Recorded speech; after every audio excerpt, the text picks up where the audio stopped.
क्या होगा अगर मैं तुम्हें बोलूं insane strength, bullet proof mobility और श्रेडेड फिजिक, और वो भी बिना किसी जिम के।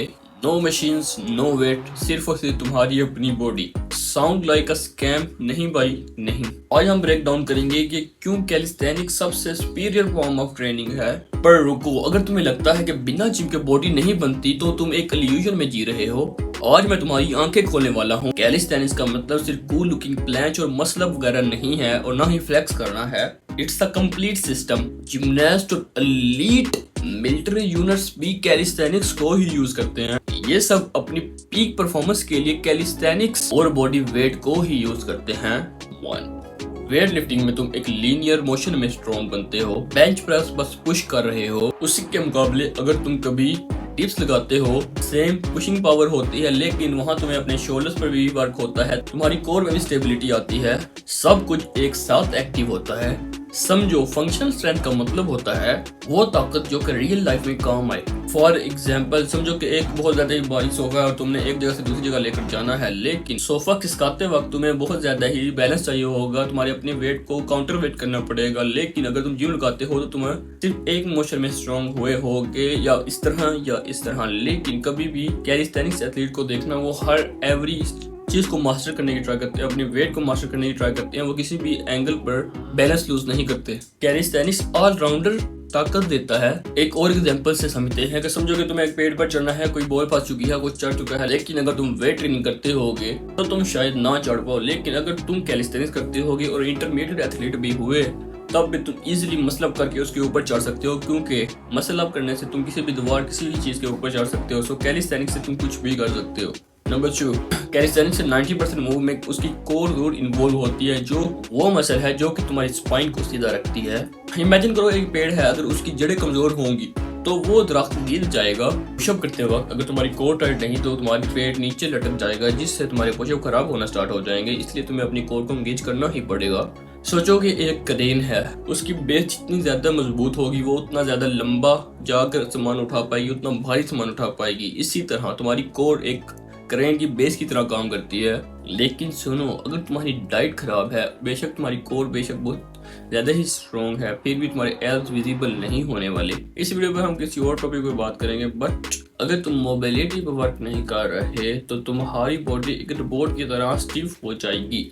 मोबिलिटी का सिंपल मतलब है कि अपने जॉइंट्स को विदाउट एनी पेन के किसी भी एंगल पर घुमा सकना। ये ना हो कि तुम ऐसे कर रहे हो, दर्द हो रहा हो जिम जाने की वजह से, शोल्डर तुमने ऐसे कर लिया तो दर्द होना स्टार्ट हो चुका है। सोचो कि एक बहुत ज्यादा ही पुराना दरवाजा है जो है तुम ऐसे करते हो, जिसमें कभी भी कुछ नहीं दिया गया, ऐसे करते हो तो काट कर की आवाज आती है।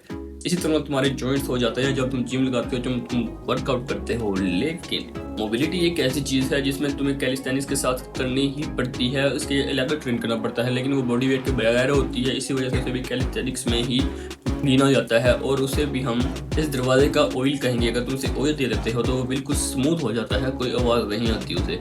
Number 4, fat burn and muscle building. High intensity calisthenics burpees, jumps calories को एकदम से चूस लेते हैं। पुलअप्स हो गया, डिप्स होगी, और बहुत सारी कैलिस्थेनिक्स एक्सरसाइजेस, प्लैंच हो गया, ये तुम्हारे मसल बनाते हैं। मेटाबॉलिज्म तुम्हारी बॉडी का इंजन है जो कि फ्यूल जलाता है फूड खाकर।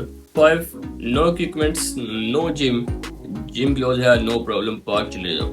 घर का फ्लोर है, तुम वहाँ कैलिस्थेनिक्स कर सकते हो। सब कुछ ही तुम्हारा जिम है, तुम कहीं भी वर्कआउट कर सकते हो। इसका एक फायदा है, इससे अकाउंटेबिलिटी पैदा होती है, और इसका मतलब है कि अपने आप को खुद को जिम्मेदार ठहराना, रोजाना कंसिस्टेंसी के साथ कुछ करना। Number 6, joints health and injury prevention. जब तुम जिम में बहुत ज्यादा ही हैवी लिफ्ट करते हो तो तुम्हें बहुत ज्यादा जिम में इंजरीज हो सकती हैं, और होने का चांस रहता है इको लिफ्टिंग के साथ भी। लेकिन कैलिस्थेनिक्स के साथ ये चांस बहुत ज्यादा ही कम है, तुम बहुत ज्यादा ही कम इंजर्ड होते हो। Like if you are doing some kind of calisthenics, तो तुम्हें बहुत ही कम चांस है कि 90% चांस है तुम इंजर नहीं होने वाले। पुशअप्स, पुलअप्स, बेशक तुम वेटेड भी कर रहे हो तब भी बहुत ज़्यादा ही कम चांस है। लेकिन वेट के साथ ऐसा नहीं है, कभी तुमने वार्म अप नहीं किया, तुमने साइड लेटरल लगाए हो, तुम इंजर हो सकते हो। बेंच प्रेस लगाए तब इंजर हो सकते हो। लेकिन कैलिस्थेनिक्स के साथ ये कुछ भी नहीं है। ये इसका उल्टा अल्टरनेटिव है कि अगर तुम जिम कर रहे हो, इंजर्ड हो, तो तुम कैलिस्थेनिक्स कर सकते हो, तुम्हें सेम ही बेनिफिट मिल सकते हैं। जॉइंट को सेव रखना एक ऐसा है कि अपनी लाइफ की लॉन्जेविटी बढ़ाना उसके साथ कोरिलेटिव है। लाइक अगर तुम इंजर हो जाते हो तो तुम डिमोटिवेट हो जाओगे और ट्रेन नहीं कर पाओगे। और इससे तुम्हारी आदत भी छूट सकती है और कंसिस्टेंसी भी टूट सकती है और तुम जोन से बाहर आ सकते हो, जिससे तुम्हारी फिजिक पर भी असर पड़ेगा और तुम्हारी मेंटल हेल्थ पर भी। कैलिस्थेनिक्स एक वर्कआउट नहीं है, तुम्हारी कंप्लीट बॉडी का सिस्टम है। जी अगर तुम कैलिस्थेनिक्स को अपनी बॉडी के साथ इंटीग्रेट करते हो तो तुम्हारी लाइफ बहुत ज़्यादा ही फिट होने वाली है। तुम पूल मोस्ट सीख सकते हो, तुम बहुत ज़्यादा ही चीज़ें कर सकते हो, तुम फ्लेक्स कर सकते हो कैलिस्थेनिक्स करके, प्लैंच करके। कोई भी बंदा प्लैंच या हैंडस्टैंड पुशअप देखता है तो वो ज़रूर एक बार खड़ा होकर देखता है भाई तूने कैसे किया।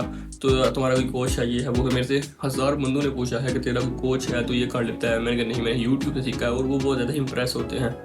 लाइक मुझे पैसे देने के लिए भी तैयार हो जाते हैं कि भाई हमें भी सिखा, बट मैं नहीं सिखाता, टाइम बहुत लगता है। सो अगर तू चाहता है कि मैं किसी भी चीज़ पर वीडियो बनाऊँ तो तू मुझे बता सकता है। I will try to make the video. Let's go.